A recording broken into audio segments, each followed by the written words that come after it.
Hello students, welcome to new video. In previous video we have already studied these statements. See, elements of flow control, where we have studied conditions, blocks of code, and flow control statements. In flow control statements we have already studied if statement, else, if, elif, while loop, break, and continue statement. So today we are going to study for loops and range function. Here for loops are used for known number of iterations. Like in Java we had two for loops, right? One, a normal for loop that you have already studied in C and C++, and one for each version of for loop. The same syntax of for each version of for loop is followed in Python. So here in a code of a for statement looks something like for I in range 5 and always include the following. See, the keyword, the for keyword, first the for keyword, then a variable, then a in keyword, then if you have a range function, that range function, or a condition. Okay, so otherwise instead of this range you can have here a collection, a list, a dictionary, or a tuple, whatever that you want to iterate through, that thing you can have. We had in Java the syntax for each version of for loop was for keyword, then a variable type, then a variable name, then colon, then we had a collection name. Here we don't have any parenthesis. Instead of that we have only a variable name instead of variable type, because Python doesn't support variable type, right? So not in Python we are not writing variable type. So here just a variable, then in keyword, then the collection name. Okay, so here collection name. See, then at the end, after you have mentioned everything, lastly you need to mention a colon, otherwise it will throw an error. Okay, so lastly you need to write a colon. Okay, then the body of the for loop. So the syntax is see, the for keyword, the variable name, the in keyword, a call to a range function or any collection.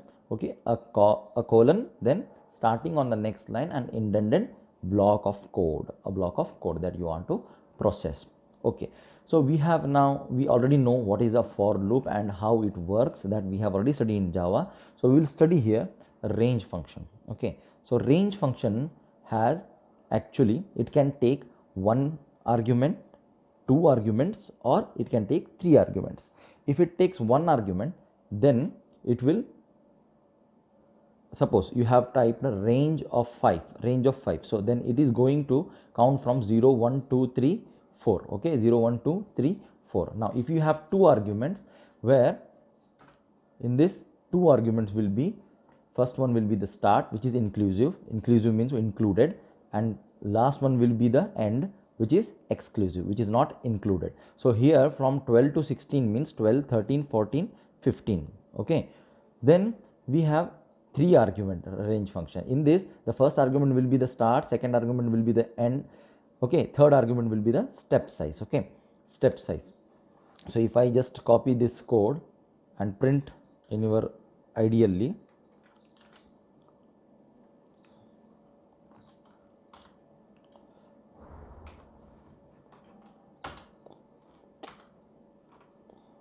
okay, see, it will show you 0, then 2 4 6 8. See, actually we wanted 0 1 2 3 4 5 7 8 9, right? Because here step size is 2, so that's why it is jumping 2 step ahead. Okay, that's why it is showing you 0, then it skipped 1, then it shows 2, then it skipped 3, then 4. Okay, likewise.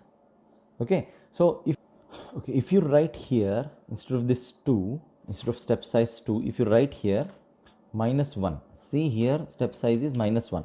If you write -1, so it should range from 0 to the previous value. The previous value will be -1, right?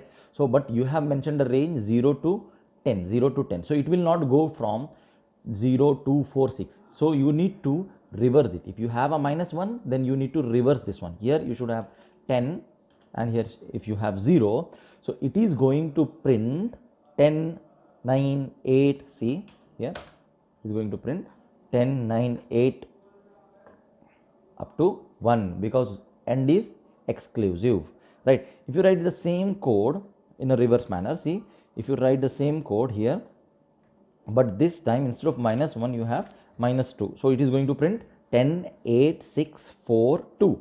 See, 6, 4, 2, right? So what is the first argument? The first argument is the start value, which is inclusive, and second argument is a end value, which is exclusive, which is not included, and last value is what? A step size for a range function. Okay, remember that always the end value is exclusive. Okay, so here the next slide, importing modules. So you have used many functions, default functions or built-in functions by Python, that is input, print, length and all. Now we are going to use some different functions which are included in different libraries, different standard libraries, which we need to import, like hash include stdio.h. Here you have import keyword to import standard libraries. So all Python programs can call a basic set of functions called built-in functions, including print, input and length, that we have already studied. Now Python also comes with a set of modules called standard libraries.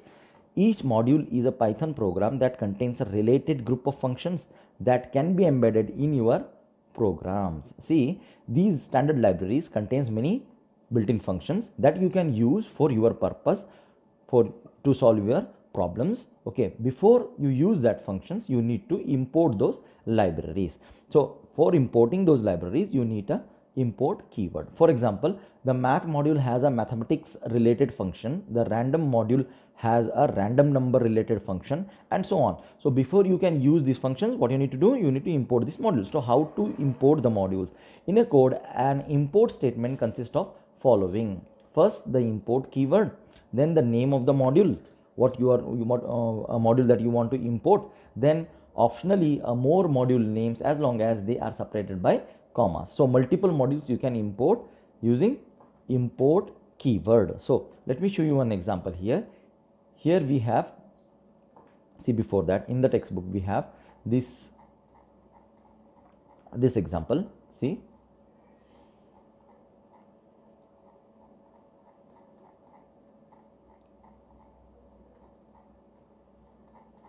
here we have this import function.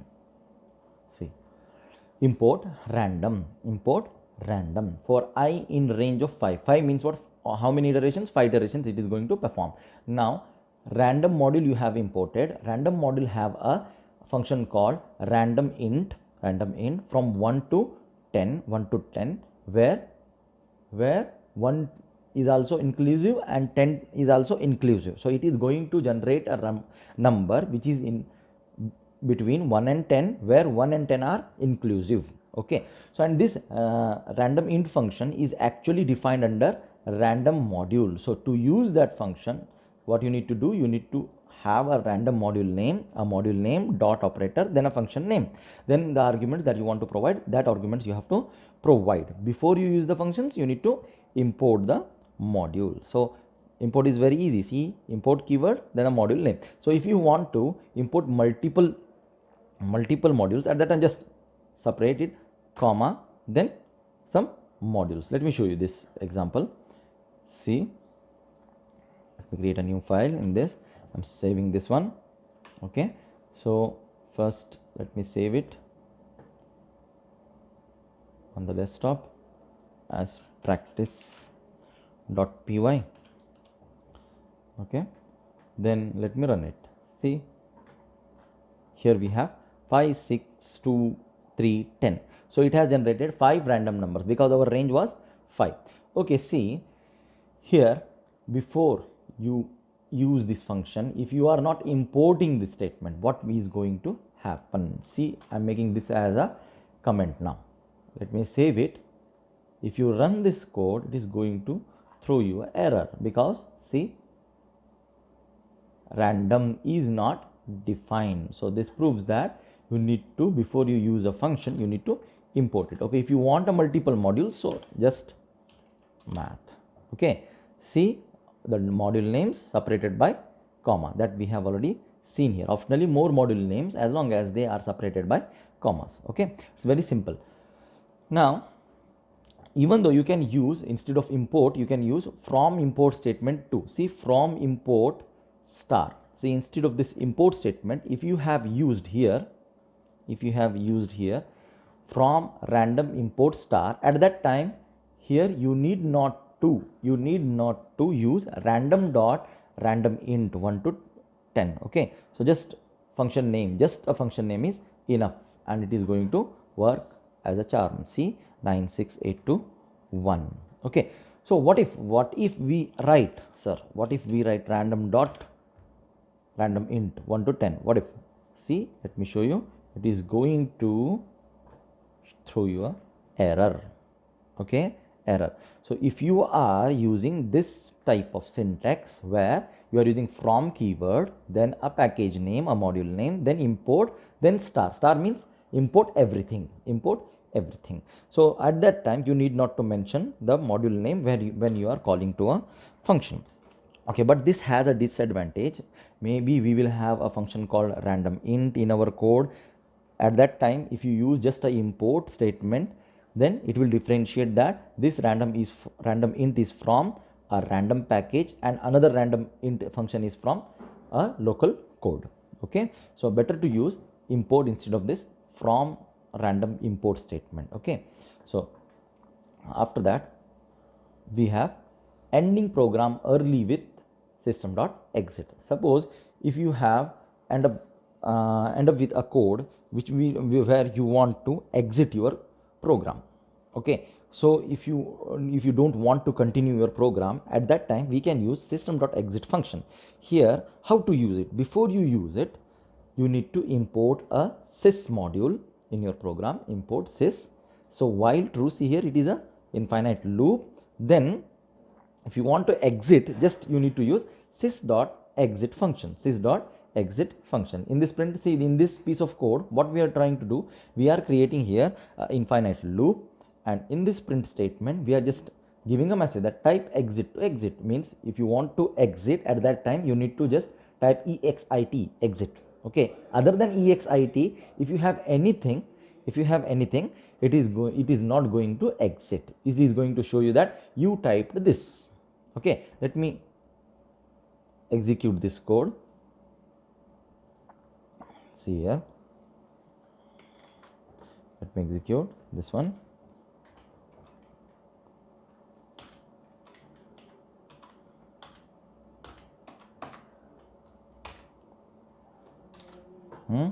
So now run it. If you run this code, okay, see here we don't have any close. Okay, so now again we don't have any close here. Okay, just run it. See, type exit to exit. Other than exit, if you type anything, like suppose if you type Anjuman here, Anjuman, then if you enter, you typed Anjuman. Instead of exit, if you have write anything, so if you have written here, suppose Bhatkal, again you typed Bhatkal. If you want to exit, you need to write exit here, then it is going to exit from that code. Because what you are writing in the code, see, if the response is exit, at that time in the body of if you are calling sys.exit function. So here another example for import keyword. Okay, so this ends your chapter 2. Okay, so let me start the new chapter, functions.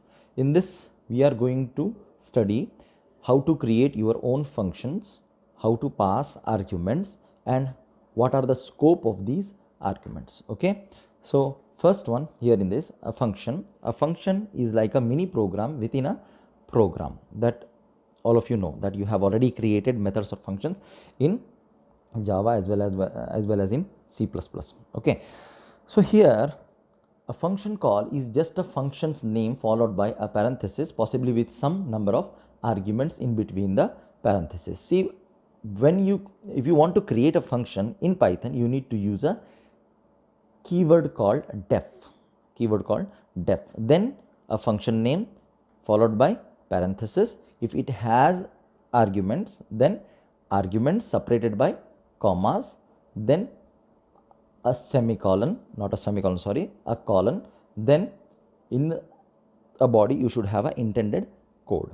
Okay, so to call a function, what you need to do, you just use a function name followed by parenthesis and a values that you want to pass to a variables separated by commas. Okay, when the program execution reaches these, see, whenever you are calling a function, at that time your compiler will store this address of return, and jumps to new address, executes the function's body. Once the function body ends, it will return back to a stored address where you have left your program. See, when the program execution reaches these calls, it will jump to the top line in the function and begin executing the code there. When it reaches the end of the function, the execution returns to the line that called the function and continues moving through the code as before. That all of you know already, we have studied this thing in Java. Okay, so to create a function, see, you can also define your own function that accepts argument. Here we have defined one function called hello, see, using def keyword, def hello, and you have one argument called name. Okay, so in the body we are just printing hello, whatever the variable that you have passed, hello, whatever the person name is, xyz. Okay, so if you are calling this function hello Alice, so this means this Alice value will be passed to this name and it is going to print hello Alice. Okay, then if you are calling this function with hello Bob, so this Bob value will be passed to this argument and you are printing hello Bob. Okay, it's very simple. So one special thing to note about parameters is that the value stored in parameter is forgotten when the function returns. So if this name variable, if you want to call here, it will return you nothing, or it will going to throw you a error because it has been already garbage collected. Okay, already been garbage collected. Now return values and return statements. Okay, in general, the values that function call evaluates to is called the return values of the function. Sometimes your function has a code that will evaluate something and returns that value, a single value, or maybe in Python we can return multiple values too. Okay, in the form of tuple. In other languages it is difficult to return multiple values without an data structure. Okay, so here you can, in Python you can return more than one values. Okay, so here if you have a return statement, you are returning something from your function to a calling side. Okay, here if you don't have a return, what it is going to return? It is going to return a none value, that is NONE, where the first n is capital. Okay, so in general the value that function call evaluates to is called a return value of the function. When creating a function using the def statement, you can specify what the return value should be within a return statement. So return statement consists of the following: the return keyword and the value that you want to return. Okay, so when an expression is used within a return statement, the return value is what this expression evaluates to. If you are using expression, all of you know that expression will evaluate to a single value, right? The entire expression will be evaluated to a single value. Then you are returning a single value. See, we will see a magic 8-ball code on page number 64. See, here we have a code where we have defined a function called get answer, which take one argument, answer number. I think you have seen this magic 8-ball in movies, English movies, where we are knowing our fortune by asking questions. Okay, so here we are importing a random module and we are creating a get answer function where it takes one argument called answer number. If your number is equal to 1, then it is going to return it is certain. Okay, if your number is equal to 2, it is going to return it is decidedly so. Okay, likewise up to 9 numbers.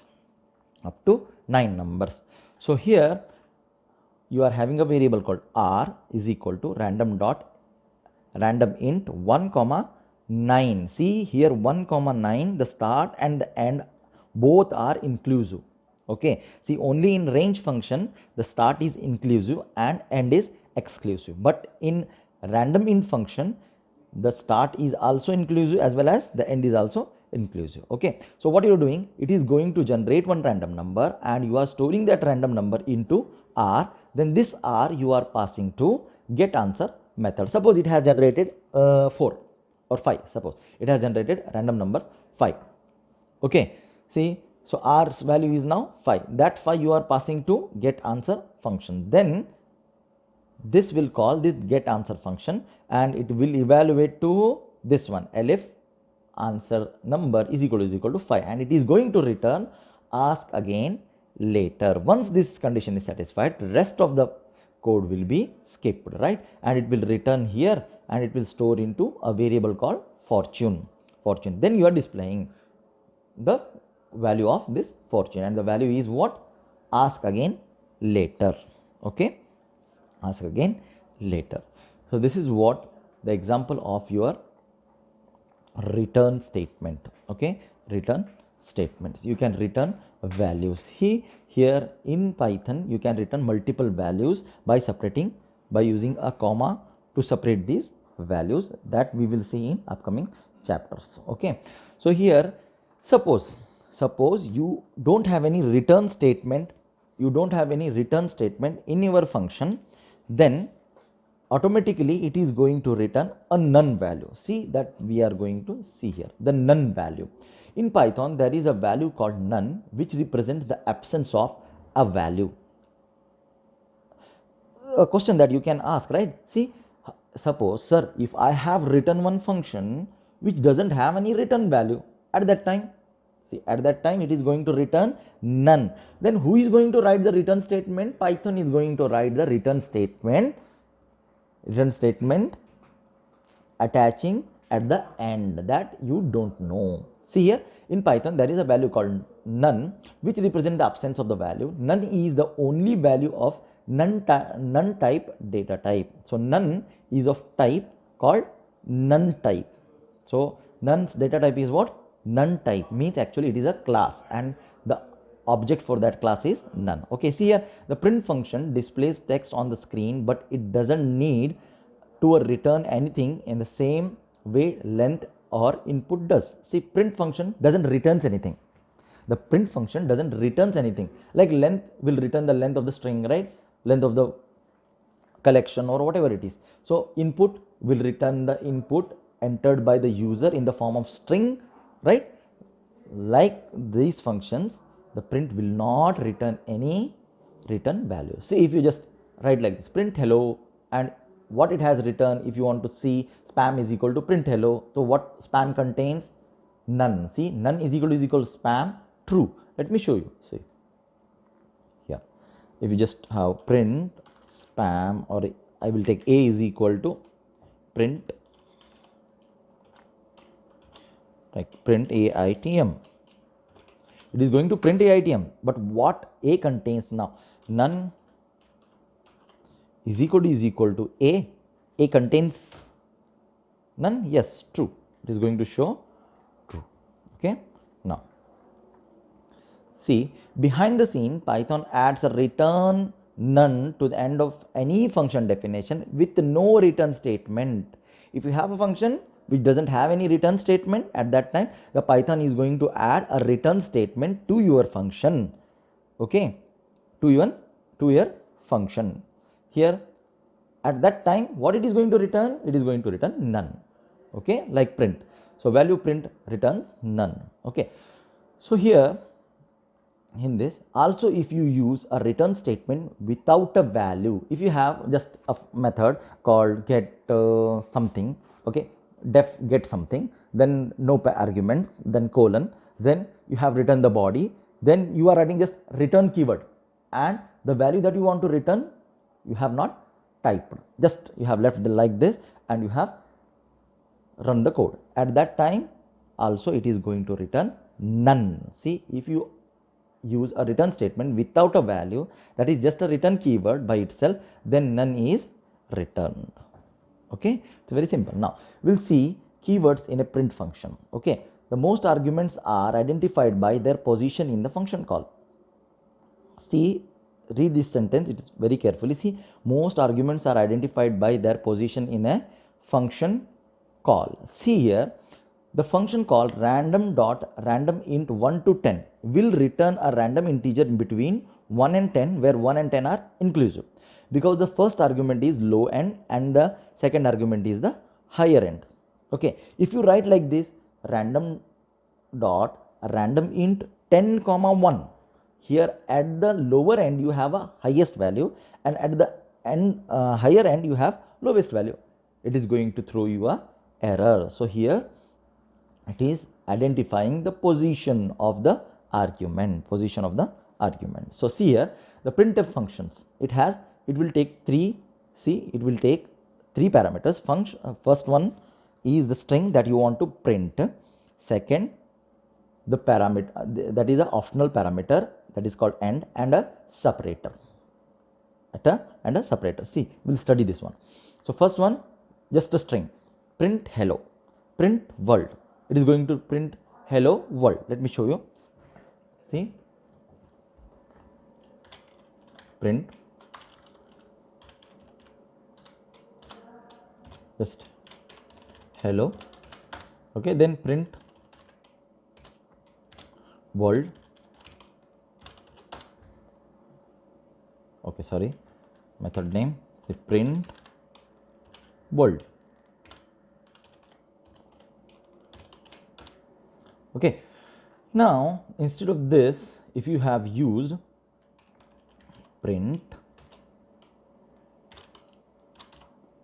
hello, then comma end is equal to nothing, end is equal to nothing. See, let me execute this code first in this file, print hello comma end is equal to nothing, then print world,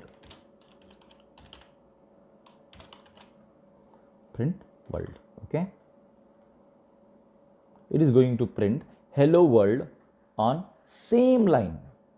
So what is the difference? See, if you had written without this, if you just remove this, what the output that you are going to get? Hello and world, right? This means if you just add this one, this means here by default you had \n in Python. If you are overwriting that parameter and you are specifying end is equal to nothing, then it is, the cursor will not move to the next line and it is going to print the world. Then here we have default value for end and it is moving the cursor out of the current line. See here, hello world. So one parameter I have already explained you, the end. At the end, what you need to do, then you have, see, cats, dogs, mice, you have written all the strings separated by commas, but while you are printing it, they are not separated by commas, they are separated by space. Okay, let me show you here. Suppose you have written like this, run this one. Okay, now, okay, let me just close it first. Okay, run this one. So it will show cats, dogs, mice separated by what? Spaces. But if you want a separator, should be a comma. At that time, what you need to mention? Comma separator is equal to what? It should be comma. Okay, we'll see. See, cat, dogs, mice are separated by comma. It's simple. It is simple, right? See, so print will take 3 arguments actually. Those are, rest of the 2 are optional. See here, the string that you want to print, the end, what if you are printing something, after that what you need to do, that is called end argument. Then you have a separator. So the string that you are having, multiple string that you are having in a print statement, how they should be separated. The default value for this separator is a space, okay, and default value for end is a \n. If you don't want to print next print on the next line, at that time you can just mention end is equal to nothing. Okay, so it was very simple, right? So here, okay, this is enough, so I will stop here. Thanks for watching.